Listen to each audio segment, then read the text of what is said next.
चाहता हूं कि शायद हमारी तपस्या में ही कोई कमी रही होगी जिसके तो आंदोलन किया, बलिदान किया, उनके लिए मैं धन्यवाद करता हूं। और मुझे ये महसूस होता है किसान आंदोलन की जीत है। 5 राज्यों में चुनाव है, तो चुनाव को मद्देनजर रखे हुए ये सरकार ने ये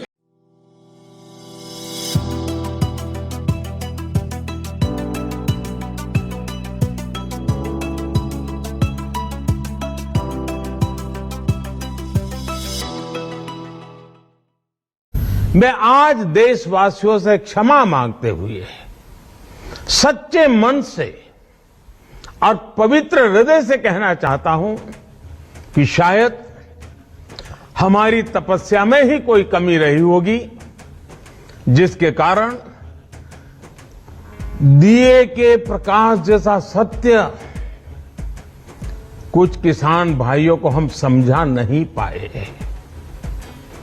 आज गुरु नानक देव जी का पवित्र प्रकाश पर्व है। ये समय किसी को भी दोष देने का नहीं है। आज मैं आपको, पूरे देश को ये बताने आया हूं कि हमने 3 कृषि कानूनों को वापस लेने का, रिपील करने का निर्णय लिया है। नमस्कार, मैं विजय कुमार पुनिया, तिरंगा अभियान चैनल से आपका हमारे चैनल पर स्वागत है। चलते हैं, बढ़ते हैं खबरों की तरफ। सबसे बड़ी खबर जो है, प्रधानमंत्री नरेंद्र मोदी ने जो 3 कानूनों को गुरु पर्व के दिन, जो सिखों का बहुत ही पवित्र त्यौहार माना जाता है, गुरु नानक जी के दिवस के दिन पे, उस दिन प्रधानमंत्री ने सुबह सुबह 10 बजे आकर टीवी के माध्यम से ऐलान कर दिया कि मैं तीनों कानूनों को वापस करता हूं, बड़े दुख के साथ। लेकिन उसके साथ जो उन्होंने बातें कही, वो बातें क्या दर्शाती है कि प्रधानमंत्री नरेंद्र मोदी ने कानून तो वापस लिया, लेकिन आज भी किसानों के लिए दिल के अंदर वही भावना रखते हैं। जैसे बोला कि कुछ किसानों को हम समझा नहीं पाए, यानी कि मुट्ठी भर किसानों को, कुछ किसानों को हम समझा नहीं पाए। आज प्रधानमंत्री नरेंद्र मोदी उनको किसान भी बोल रहा है, जिनको पहले आंदोलन जीवी बोला जाता था। उनके सिपा सालारों ने आतंकवादी, खालिस्तानी, पाकिस्तानी, चाइना से फंडिंग, ना जाने क्या क्या शब्दों का इस्तेमाल करके उनको अपमानित किया था। लेकिन अब कहते हैं ना, देर आए दुरुस्त आए, लेकिन देर तो आए, दुरुस्त हम अभी भी नहीं कह सकते, क्योंकि 1 साल के अंदर जो 700 किसान शहीद हुए हैं किसान आंदोलन के दौरान, जिन घरों के चिराग बुझे हैं, उनके बारे में प्रधानमंत्री नरेंद्र मोदी ने अपने मुंह से एक भी शब्द संवेदना का उनके लिए नहीं बोला है। वो अलग बात है, गोदी मीडिया और जो उनके सिपा सलार है, वो प्रधानमंत्री नरेंद्र मोदी की जीत मानते हैं। लेकिन ये प्रधानमंत्री नरेंद्र मोदी की जीत नहीं है, ये उन लोगों की जीत है जो खेतों में अन्न उगाते हैं और अपने अन्न को, अपनी ज़मीन को बचाने के लिए 1 साल से सड़क पे, गर्मी में, सर्दी में, बरसात में, ठंड में सड़क पे बैठे हुए थे। और आज जो है एक उम्मीद की किरण जगी है, लेकिन किरण की रोशनी तब पूरी निकल के मानी जाएगी जब लोकसभा के अंदर इस कानून को कागजी कार्रवाई पूरी करने के बाद वापस लिया जाएगा और रिटर्न डॉक्यूमेंट किसानों को दे दिए जाएंगे। उसके अलावा एमएसपी पर जो कानून उनकी डिमांड है वो पूरी की जाएगी और जो भी कुछ जो शर्तें हैं वो भी उनकी मानी जाएगी, तब जो है किसानों की जीत होगी। लेकिन अभी किसान नेता और समस्त किसान इसको अपनी जीत अभी नहीं मानते, लेकिन खुशी तो मना रहे हैं। अब चलते हैं कुछ ट्वीट्स के, जो सोशल मीडिया में जो ट्वीट्स वायरल हो रहे, किस किस व्यक्ति ने क्या क्या किसानों को लेकर ट्वीट्स किए हैं और अपनी भी बातें रखी है। एक एक ट्वीट में आपके सामने लेकर आता, आप देखना और साथ में वीडियो को साथ के साथ लोगों तक पहुंचाते भी रहना, यानी कि चैनल को सब्सक्राइब भी करते रहना और वीडियो को शेयर भी करते रहना और नीचे कमेंट भी लिखते रहना। आपका कमेंट क्या है किसानों को लेकर, आप भी अपना कमेंट लिखकर हमें बताएं। अब चलते हैं ट्वीट हो गया। रवीश कुमार क्या कहते हैं, किसानों को बधाई उन्हें भी जिन्होंने किसानों को आतंकवादी आंदोलन जीवी कहा। किसानों ने देश को जनता होना सिखाया, जिसे रोंद दिया गया था, आवाज़ दी है गोदी मीडिया आज भी किसानों की बात किसानों के लिए नहीं उनके लिए करेगा। किसानों ने समझा दिया कि किसानों को कैसे समझा जाता है। यानी कि रवीश कुमार कहते हैं कि आज भी गोदी मीडिया उन लोगों के लिए बात करेगा जिनके साथ पूरा साल भर खड़ा रहा, और हो भी यही रहा। आप अगर मेन स्ट्रीम मीडिया में जाओगे तो नेशनल दस्तक क्या कहते हैं, मोदी सरकार ने नए कृषि कानूनों को वापस ले लिया है।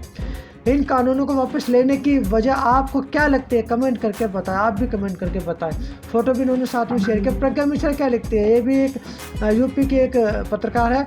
झुक गई सरकार, तीनों काले कानून वापस लेने के लिए सरकार तैयार। डुप्लीकेट आज़ादी वाले कालखंड में सरकार से किसानों का संघर्ष और सैकड़ों कुर्बानियों के बाद लड़कर ली गई किसानों की दूसरी आज़ादी हमेशा याद रखी जाएगी।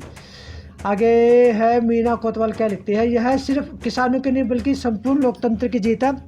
आंदोलन पर विश्वास करने वालों की जीत है, हर उस व्यक्ति की जीत है जिन्होंने संविधान पर भरोसा किया है।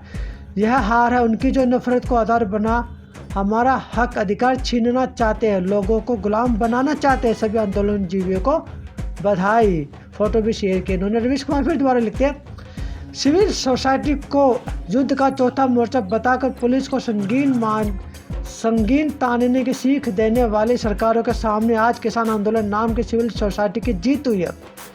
बाकी चुनाव तो चंदे को अंधेरे में रखने वाले कानून और गोदी मीडिया के दम पर भी जीते जा सकते हैं। श्रीनिवास क्या कहते हैं, लीजिए काले कृषि कानून हट गए, सावरकर के वंशज फिर से जुग गए। अभी तो सिर्फ दिखावटी बैरिकेड हटे हैं, जल्द ही तीनों कृषि विरोधी कानून भी हटेंगे। अन्नदाता सत्याग्रह जिंदाबाद। मनोज कुमार मीना क्या लिखते हैं, चुनाव को देखते हुए तीनों कृषि काले कानूनों की वापसी, ये लोकतंत्र में विश्वास करने वाले प्रत्येक भारतीय की जीत है। लेकिन उन किसानों की शहादत का जिम्मेदार कौन होगा। यानी कि कुल मिला के किसानों की जो शहादत हुई है 700 किसानों के, उन पे भी उनकी बातों को भी उठा जा। बहुजनों की आवाज, देश के किसानों को खालिस्तान कहने वाले फर्जी राष्ट्रवादियों को आज नींद नहीं आएगी। तीनों कृषि कानून वापस लिए गए मोदी सरकार के द्वारा। सबसे ज़्यादा डॉक्टर एमएस लिखते हैं, सबसे ज़्यादा मरण गोदी एंकरों का होता। साल भर कृषि कानून के फायदे बताए, अब इन कानूनों को वापस लेने का जिम्मेदार कौन होगा। यानी कि कुल मिला के किसानों की जो शहादत हुई है 700 किसानों के, उन पे भी उनकी बातों को भी उठा जा। बहुजनों की आवाज, देश के किसानों को खालिस्तान कहने वाले फर्जी राष्ट्रवादियों को आज नींद नहीं आएगी। तीनों कृषि कानून वापस लिए गए मोदी सरकार के द्वारा। सबसे ज़्यादा डॉक्टर एमएस लिखते हैं, सबसे ज़्यादा मरण गोदी एंकरों का होता। साल भर कृषि कानून के फायदे बताए, अब इन कानूनों को वापस लेने के फायदे बताने पड़ेंगे। पीयूष मिश्रा लिखते हैं, 703 किसानों की मौत के बाद कृषि कानून वापस, मृतक किसानों को शहीद का दर्जा दे सरकार। चंद्रशेखर आजाद लिखते हैं, आगामी चुनाव को डर ही सही लेकिन मोदी सरकार को झुकना पड़ा। सत्ता का विमान टूट गया और किसानों का संघर्ष जीत गया। संविधान की जीत हुई। हालांकि इस जीत के लिए सैकड़ों किसानों ने अपनी शहादत भी दी, उन्हें नमन करते हैं। संजय कुमार आर्य बीएसपी के लिखते हैं, यूपी भाजपा के हाथ से जाती हुई दिख रही है, इसलिए तीनों कृषि कानूनों को वापस लिया गया। अब देखना पेट्रोल, डीजल और रसोई गैस के दाम भी कम कर दिए जाएंगे। अरविंद केजरीवाल ने भी अपना कमेंट किया। अरविंद केजरीवाल ने कहा कि किसान आंदोलन को लेकर आज का दिन इतिहास में 15 अगस्त और 26 जनवरी की तरह लिखा जाएगा। आज एक बात का बहुत दुख है, 700 किसानों ने अपनी जान गंवा दी। इसकी जरूरत नहीं थी, ये कानून पहले ही रोके जा सकते थे। इन शहीदों को मेरा नमन। वाहेगुरु उनके परिवार के सभी कष्ट दूर करे। आपकी कुर्बानियों को ये देश कभी नहीं भूलेगा। रिहाना पाठक, आज साबित हो गया कि रिहाना सही थी और उसके खिलाफ बोलने वाले सचिन तेंदुलकर, अक्षय कुमार और विराट कोहली गलत थे। अब ये सारे ट्वीट्स मैंने आप लोगों को बताया। अब आपको मैं एक ऐसे शख्सियत से मिलाता हूँ, ऐसे व्यक्ति से मिलाता हूँ, ऐसे समाज सुधारक से मिलाता हूँ जो 1 साल तक अपने घर में दरवाज़ा बंद करके, खिड़की बंद करके चुपचाप बैठा रहा, लेकिन जब किसान कानून वापस हो गए तब वो बाहर निकल के आया है किसानों के फेवर में।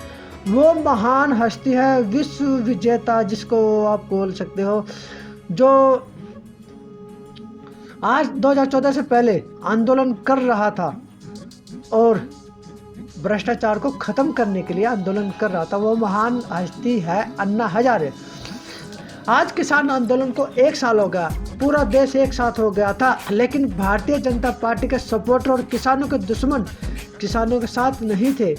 उनमें से एक थे समाज सुधारक अन्ना हजारे, जिन्होंने पूरे साल किसानों के समर्थन में एक शब्द भी नहीं बोले और जैसे ही प्रधानमंत्री नरेंद्र मोदी किसानों से माफ़ी मांगते हुए अपनी गलती मानी और 3 कानूनों को वापस लिया, वैसे ही उनकी भी नींद खुली और मीडिया के सामने आकर किसानों की जीत का जश्न मनाने लगे।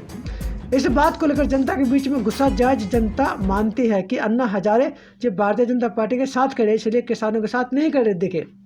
आप देखिए इस वीडियो को कि अन्ना हजारे क्या करे, मीडिया को अपना बाइट देते हुए क्या बोले। देखिए आप इस वीडियो को और साथ में इस वीडियो को ज़्यादा से ज़्यादा शेयर कीजिए, दबकर चैनल को सब्सक्राइब कीजिए, वीडियो को लाइक भी कीजिए और कमेंट भी जरूर दीजिए। तो मुझे दीजिए इजाज़त। धन्यवाद, नमस्कार, आदाब, सत श्री अकाल, बाय बाय। त्याग करना पड़ता है, बलिदान करना पड़ता है, संघर्ष करना पड़ता है। ये हमारे देश का इतिहास है। आज़ादी से पूर्व से ये इतिहास चल रहा है। आज़ादी से पूर्व हम आंदोलन किए, संघर्ष किए, इसलिए आज़ादी मिली। वो सही ना मिलने के कारण फिर से आंदोलन करना ये जरूरी है। इसलिए जिन किसानों ने, सब किसान भाइयों के लिए जो आंदोलन किया, बलिदान किया, उनके लिए मैं धन्यवाद करता हूँ। और मुझे ये महसूस होता है कि उनका बलिदान व्यर्थ नहीं है। वो किसानों के लिए प्रेरणा बनकर रहेगा, आगे के लिए वो प्रेरणा बनकर रहेगा। और ऐसा नाजायज़ किसी ने किसानों के ऊपर अन्याय अत्याचार किया तो लोग फिर बड़े पैमाने पर रास्ते पर होते। तो ये तो हमारी परंपरा है। जिन लोगों ने बलिदान किया, उनके जो बलिदान किया, वो बलिदान के लिए मैं उनका ऋण व्यक्त करता हूँ।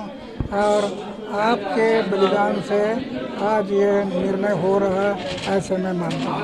अन्ना, ये किसान आंदोलन की जीत है। 5 राज्यों में चुनाव है, तो चुनाव को मद्देनजर रखे हुए ये सरकार ने ये फैसला लिया है कि 3 कृषि कानून जो है वो वापस लिए।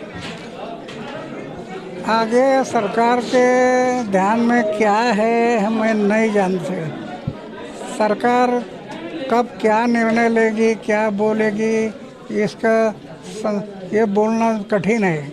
लेकिन कम से कम ये कानून को वापस लेने का जो निर्णय ले गया, ये तो मैं समाधानकारक मानता हूँ। ये किसान आंदोलन की जीत है या विपक्ष की जीत है? नहीं, ये तो विपक्ष जीत ऐसे मानना नहीं है। ये किसानों के बलिदान की है। इतना बड़ा बलिदान, इतना बड़ा संघर्ष, इतना बड़ा त्याग, उसकी जीत है। ये पक्ष और पार्टी के कभी ये सत्ता में है, वो विरोधक में है, कभी ये विरोधक में है, वो सत्ता में। सिर्फ विरोधक से काम नहीं बने। विरोधक उतना प्रबल, अगर विरोधक प्रबल है तो 3 साल क्यों जाना, प्रश्न है। तो ये तो जो किसानों का त्याग और बलिदान, वो महत्वपूर्ण है।